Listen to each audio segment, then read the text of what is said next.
Assalamu alaikum. I welcome you all to another lecture on power electronics. The switching losses and the connection losses in all the power semiconductor devices, they produce heat which should be removed from the junction in order to have the safe operation of a given power electronic device. And for these reasons, we require to understand the thermal modeling process so that we can understand the impact of the heat which is generated in a semiconductor device and its impact on the power handling capability of that semiconductor. So let us start with the today's class. So we will first of all see what is the thermal modeling.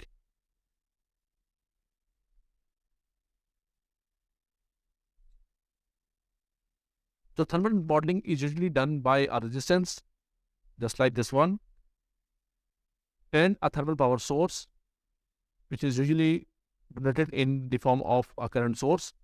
This is the junction T1, this is the junction T2, and this is R theta. R theta is a resistance which is used to showcase how easy it is for the heat to move from the junction to the ambience. So R theta is to quantify how easy it is to remove or to transfer the heat from T1 to T2.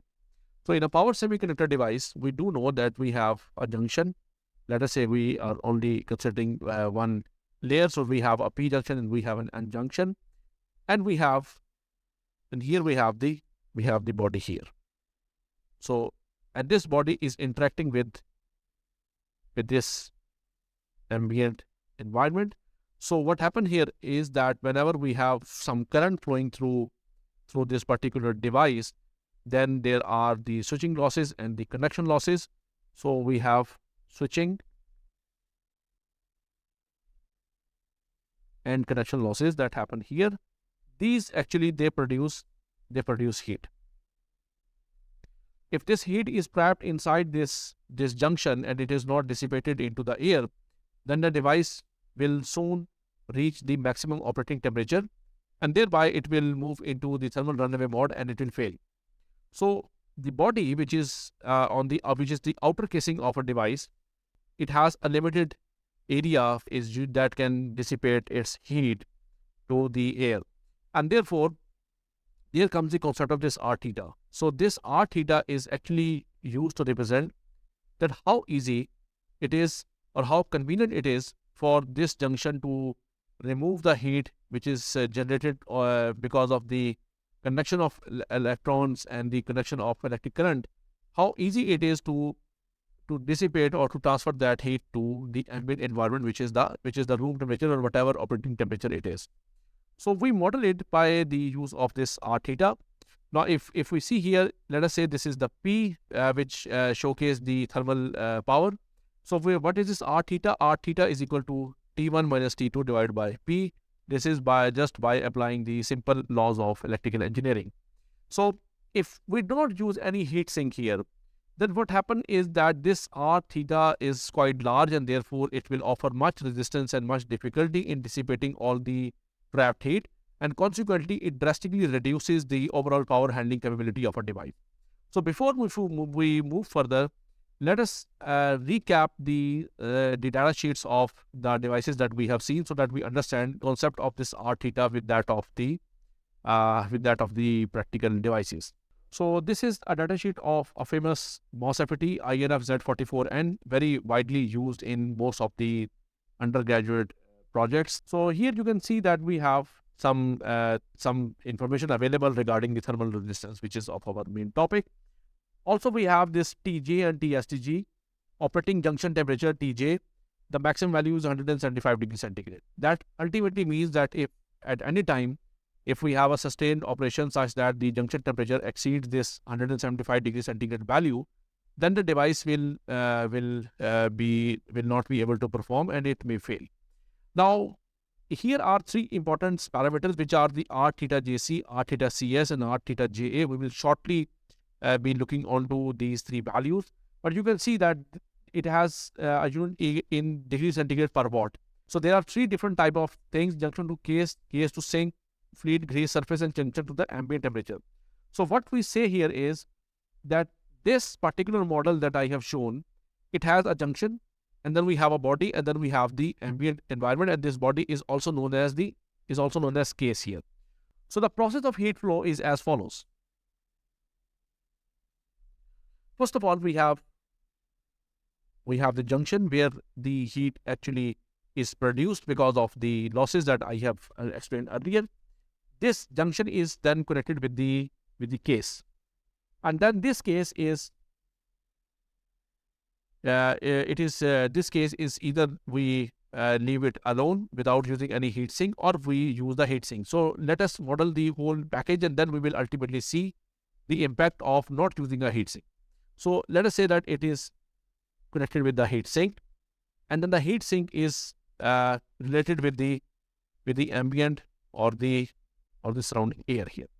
So we have seen that the resistance offered for the heat flow to flow from junction to case, let us say this is R theta JC. From the case to heat sink is R theta CS, and from heat sink to ambience it is R theta SA. So we have to add them together in this simplified model to understand the whole phenomena. So here we have the P. We need to draw three resistances. This is the first resistance. Let us say this is R theta JC. Then we have the second resistance. This is R theta CS. And then we have the third resistance, which is R theta SA. And here it completes the whole circuit. So this is the ambient environment temperature TA, whichever is the operating condition. For example, if I want to create some heat sinks designed for a system which is installed on the rooftop, then I need to make this TA at the maximum temperature that is achieved during the daytime. Or if it is used in a given room, then this TA can be taken as the room temperature. Here we have the second junction. Let us say this is TS. So this is TS. This is TA. Here we have the TC, and here we have the TJ. So we have TJ, TC, TS, and TA. Let us relate these to each other. So the TS is, if I want to find what is the temperature on this sink, then this TS is equal to P into R theta SA plus the ambient temperature, which is its room temperature. I will get the value of the sink temperature. Then to find out what is the value of TC is equal to P into R theta CS plus TS, and that is equal to P into R theta CS plus R theta SA plus this TA. So simple electrical basic circuit laws are applicable on this heat sink. So there is nothing to worry about this TJ. This TJ is P into R theta JC plus this TC. So if I add this value of TC here, then this becomes equal to P into R theta JC plus R theta CS plus R theta SA plus this TA. Now see on this particular diagram here, then this theta JC, it is given in the device data sheet. R theta CS, it is between the case to the sink. It is also given in the device data sheets. Although in some of the data sheets it may not be available, but this theta JC is always part of all the data sheets. This theta SA, it is given in the heat sink data sheets. So just like the data sheet of our semiconductor devices, the heat manufacturer also develop their own data sheets, which are important to understand the value of this R theta SA. And this A is the air temperature or the surrounding temperature in which we want to install our given device. Now, if I now may draw this whole system, then this particular ambient environment, if we add up this sort of, let us say this is the heat sink here, then this heat sink actually increases the surface area of the device that interacts with the air.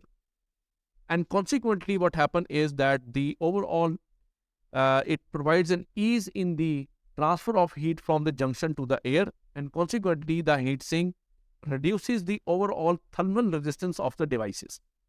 And thereby, it actually helps in keeping the device temperature below the maximum operating conditions for a given semiconductor device. So, let us have an example here.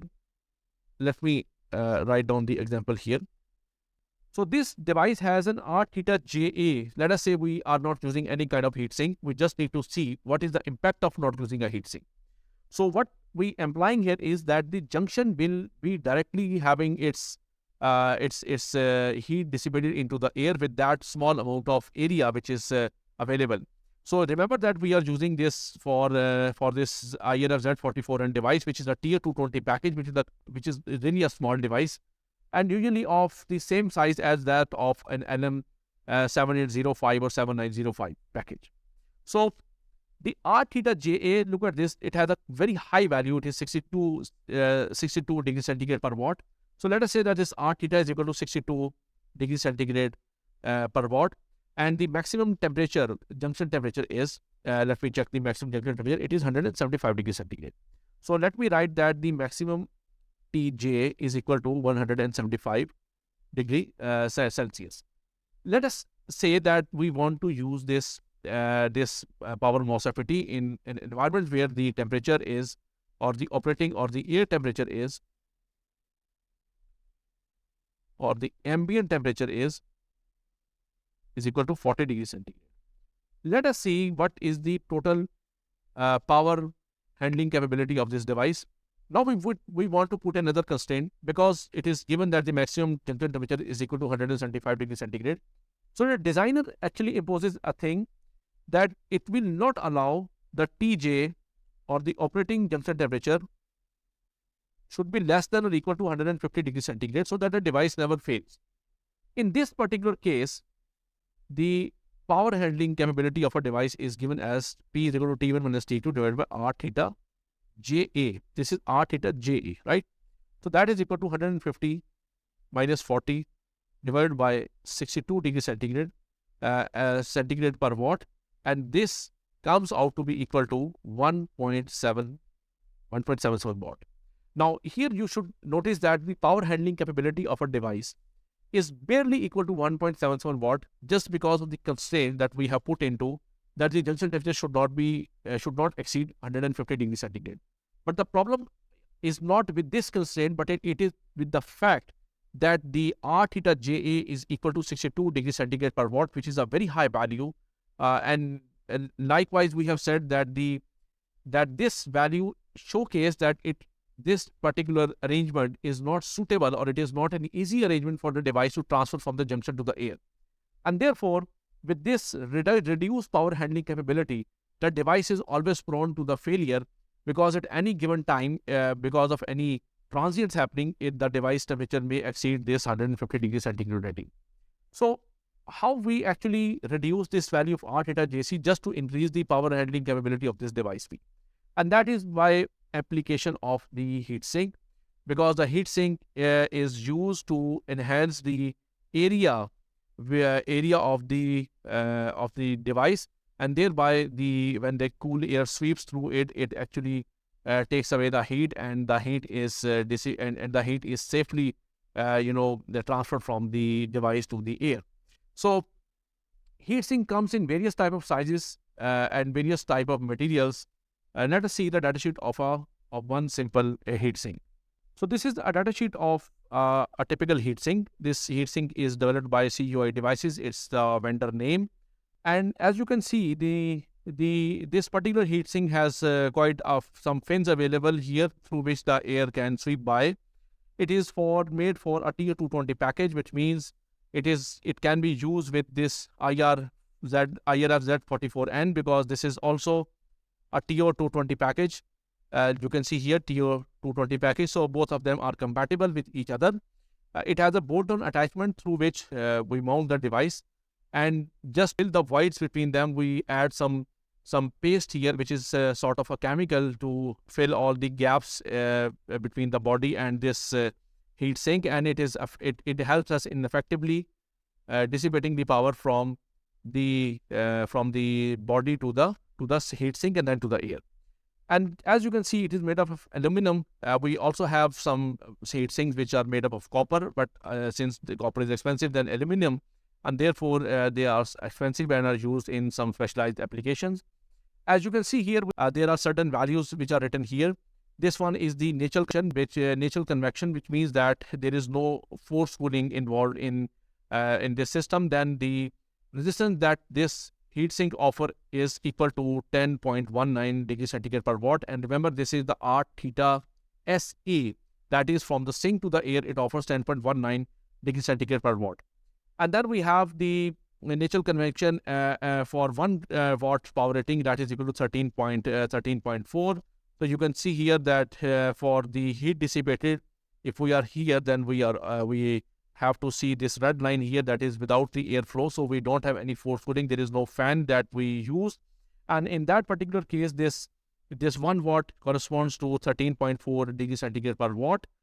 We also have some specification given with respect to the forced cooling applied on this particular heat sink. And when it happens, it is written in the form of this LFM, which is linear feet per minute, and it is a measure of the airflow.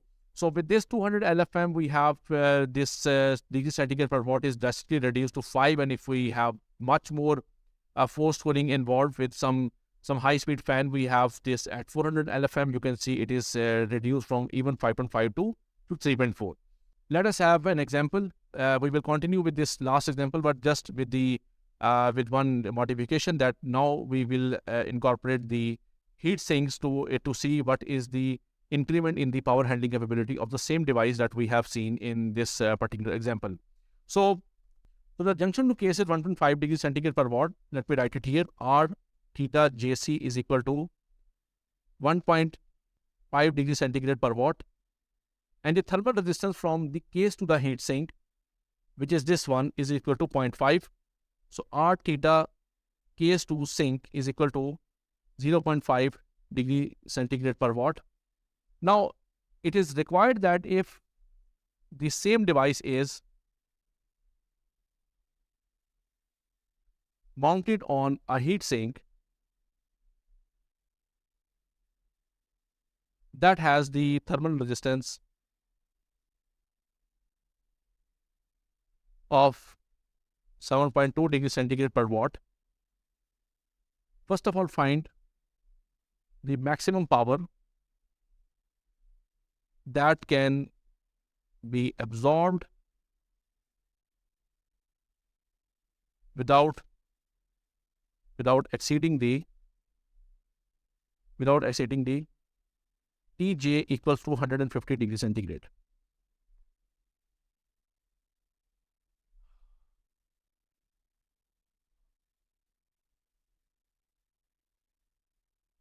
When the ambient temperature is equal to 40 degrees centigrade. So the procedure is very simple, because as you can see that it is just a simple mathematics. Even you don't need advanced knowledge for plugging and playing with these values. So the P is equal to, it is Tj minus Ta divided by R theta Jc plus R theta Cs plus R theta Sa. So what is the junction temperature? It is 150, Ta is 40, and this R theta Jc, that is equal to 1.5 plus 0.5 plus 7.2, and that turns out to be equal to 11.95 watt. So notice that the application of the heat sink for this particular case drastically increased the power handling capability of the same device that was offering a bare 1.77 watt for the direct transfer of heat from the device to the air. So this is a great impact on the device power handling capability. Now, this increased power means that now the device is capable of absorbing absorbing more amount of power without exceeding the temperature limit. Now, if the MOSFET absorbs the same power as we have calculated here, this 1.77 watt, the actual TJ would be, this TJ is equal to P into R theta JC, then plus R theta CS, and the R theta SA plus the TA. So this P is equal to 1.77, this is 1.5, this is 0.5, and this is 7.2, and this air temperature is 40.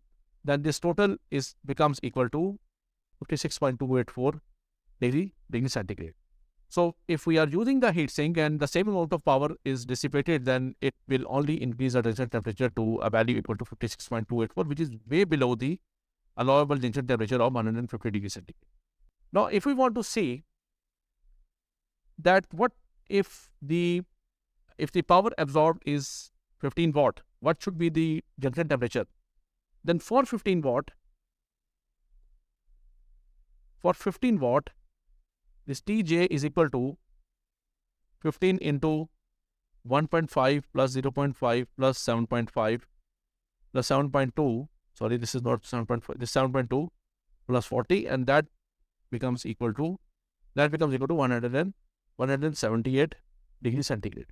Now you see that this 178 degrees centigrade is above this 175 degrees centigrade limit, which means that either we have to make sure that the heat sink that we are using is of a lower value of the resistance, which means that we want to either use some other heat sink, or we can use the same heat sink but with some forced cooling mechanism here through some some fan or some other mechanism. So if we use some fan here, then obviously we will be operating somewhere here, and then for the 15 watt power rating, we may have the rising temperature equals to this something around 50 degrees centigrade, and this gives us thermal resistance equals to 50 divided by 15, and that would be much lower than the value which we have obtained here.